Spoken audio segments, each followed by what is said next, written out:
À Parlons de nous Portneuf, nous recevons cette semaine M. Jean-Claude Léveillé, maire de la ville de Donnacona.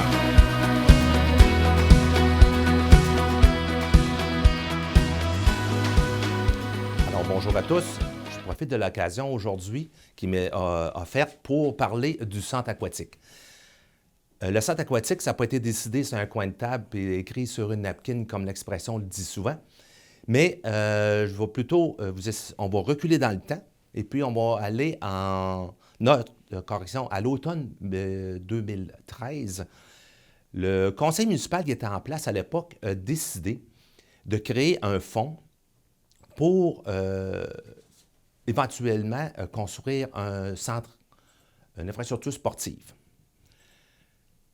Le but de créer ce fonds-là, qui était une très bonne décision à l'époque, c'était de soumettre justement un fonds pour pouvoir avoir des aides financières, parce que c'est toujours plus simple de recevoir une aide financière lorsque la ville est en arrière et approuve justement qu'ils sont derrière ce projet-là. Je vous donne un exemple, ce serait comme si vous allez à la banque, vous voulez faire un emprunt, et puis vous avez un fonds dans un de vos comptes, bien là, c'est beaucoup plus facile à la banque de vous accorder ce prêt-là si, justement, vous avez quand même un bon fonds.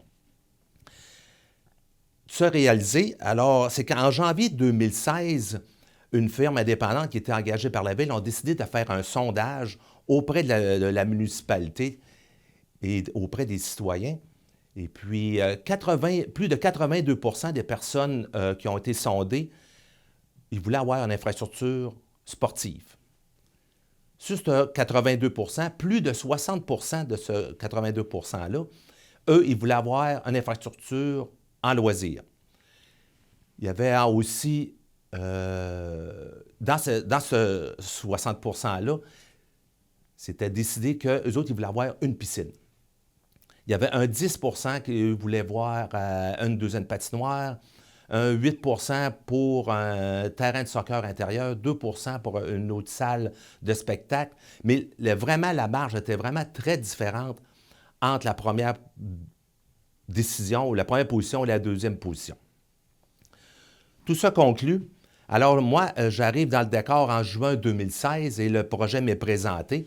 Alors, avec la rencontre avec mes directeurs, on décide d'aller de l'avant et d'aller avec une demande d'aide financière. En avril 2017, si ma mémoire est bonne, oui, en avril 2017, l'aide financière, elle est acceptée au niveau des deux paliers du gouvernement pour un total de 3,7 millions que les deux paliers du gouvernement nous accordent. Il ne faut pas oublier aussi qu'au début, je vous ai parlé de la réserve qu'on s'était décidé de faire. Ça est depuis 2013. Alors, cette réserve était rendue là à 1,1 million. C'est juste pour vous dire que, globalement, le budget du côté financier était déjà pas mal bien entouré et le tout regardait très bien. En septembre 2017, on décide de faire une rencontre publique et puis le tout se déroule à la salle Luc Plamondon. Plus de 200 personnes y assistent. Et là, on présente vraiment le projet lui-même du centre aquatique.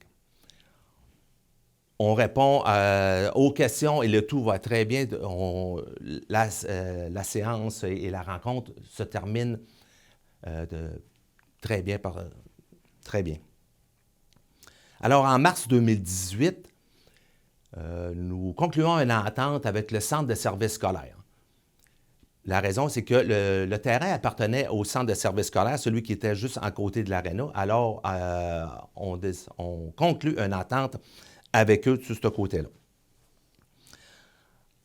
En septembre 2018, là, toutes les études qu'on a commandées, soit sur le terrain lui-même, on a fait aussi une nouvelle étude pour les coûts, parce que c'est sûr que les coûts ont changé durant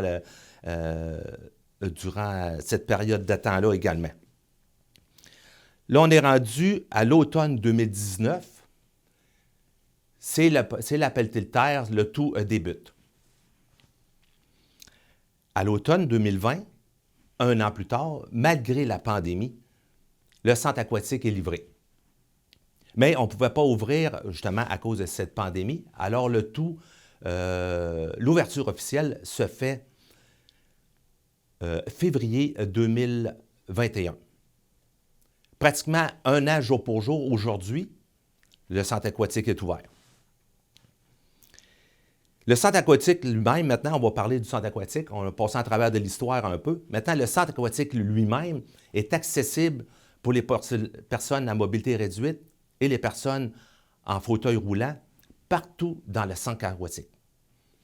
Que ce soit au vestiaire, dans les vestiaires, que ce soit dans les 2 bassins, que ce soit dans les gradins, dans les salles de conférence, le tout est accessible. Je viens juste de parler des bassins. On a 2 bassins. Le premier bassin qui est une grandeur de 25 mètres, 3 corridors, mais exactement aussi, il y a une rampe d'accès pour les fauteuils roulants. Le deuxième bassin, on l'appelle assez souvent le bassin familial. Lui, c'est comme un peu une plage, je pourrais dire. Ça part de l'eau à 0 jusqu'à environ un petit peu plus haut que les genoux. À l'intérieur, il y a 2 jeux d'eau. C'est un bassin qui est excessivement apprécié par les familles avec les jeunes enfants qui peuvent, eux, également en profiter. J'ai mentionné aussi qu'à l'intérieur du centre aquatique, il y a un ascenseur justement pour accéder partout, soit au 2e étage, à les gradins. Et justement, au 2e étage, une grande salle de conférence, mais également est utilisée pour plusieurs différentes choses, soit des formations, mais également pour des fêtes d'enfants. Assez souvent, les familles vont louer cette partie-là, ils vont faire des fêtes d'enfants et aller profiter d'un des 2 bassins pour avoir une fête à la hauteur de leurs attentes. Le centre aquatique, je vous l'ai mentionné, il est attaché après l'arena. Il y a 2 corridors qui donnent accès aux 2 infrastructures qui, aujourd'hui, on appelle le complexe sportif Promutuel. Toutes ces choses-là sont très appréciées par la population. Juste pour vous dire que 94 % des plages disponibles, ça malgré la pandémie, les plages sont utilisées à 94 %. C'est juste pour vous dire que, oui, ce centre aquatique-là, il était attendu depuis longtemps, mais il est également le très bienvenu aussi. Nous avons des ententes avec 3 municipalités voisines, soit Neuville, Saint-Basile et Cap-Santé, et la porte est ouverte présentement pour de négociations avec 2 autres municipalités. Tout ça pour conclure que ce centre aquatique-là, c'était quelque chose qui était attendu, qui était le bienvenu, et puis on invite toute la population à venir profiter de cette merveilleuse infrastructure. Merci beaucoup.